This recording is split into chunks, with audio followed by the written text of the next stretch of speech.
今天我们来做老传统的麦芽糖，纯手工拉软糖，小时候的回忆。敲糖、打糖、米糖、麻糖都是它的名字。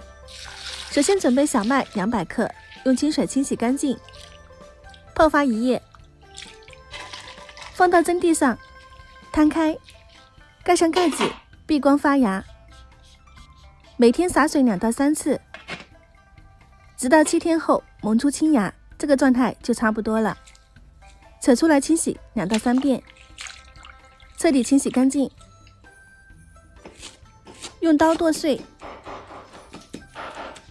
锅里加入1500毫升清水，1斤米粉，也就是大米磨的粉，先开小火搅化，加入1小半的剁碎的麦芽，搅拌均匀后，开中小火继续熬煮，顺带多搅拌防止糊底哦。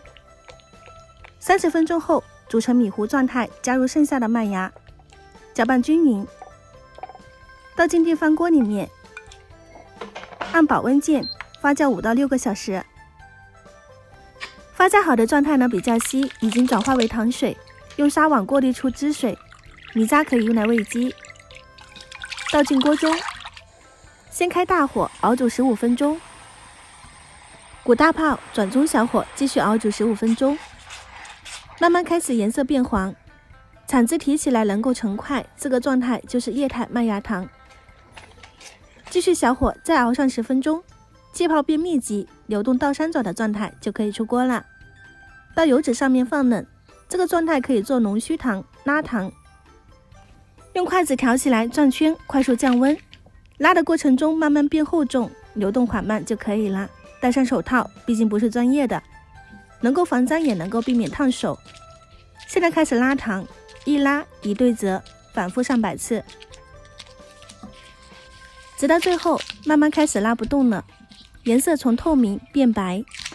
就这么一点糖都拉得我手软，可想而知那些传承师傅会更累，只能借助筷子来多扯几下，直到最后呈米白色有纹理，基本上就是可以的了，还是非常有韧劲的。稍微整理一下，切成小块，如果做的比较多，可以团成一块，冷却后直接敲糖。用米粉做出来的口感会更加细腻，吃起来的话呢也不会粘牙，老少皆宜。敲个看一下还是比较成功的。做好的糖块需要一些薯粉裹上，把大米粉炒熟即可。均匀的裹上熟米粉，防止粘连。很多传统慢慢流失，取代的是各种糖果。